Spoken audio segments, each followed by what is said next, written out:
तने रे हमर मिजाज गर्मे बा भोरे भोरे कहे सनकावा तारू फोन को के मिजाज झनकावा तारू तू याद को के सुतो प्यार काहिल भोर के गइल बड़ा छोड़ के मुहावा तू मोड़ के फेंक दे जमानिया का जैसे भी से कोड़ के गइल बड़ा छोड़ के मुहावा तू मोड़ के फेंक दे जमानिया का जैसे भी से कोड़ के तू ही बोला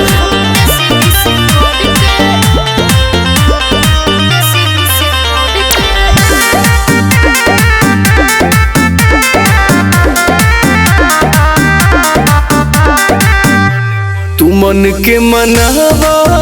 हो ना हमें बहकावा हो अरे चले न कोनो बहाना बोलो आजा राजा घरे पहुंचाने नु ओहो सीधे सीधे बात बोला ना मरोड़ के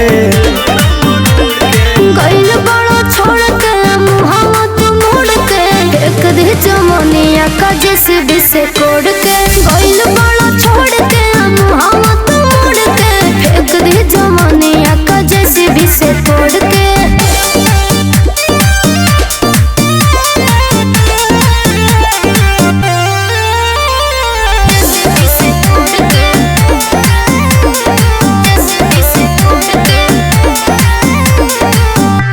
रहत नहीं खुश में है जवनिया के जोश में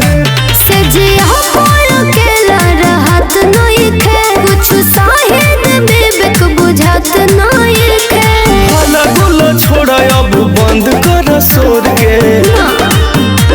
गइल बड़ा छोड़ के मुहावा तू मोड़ के एक दे जमानिया का जैसे भी से कोड़ के गइल बड़ा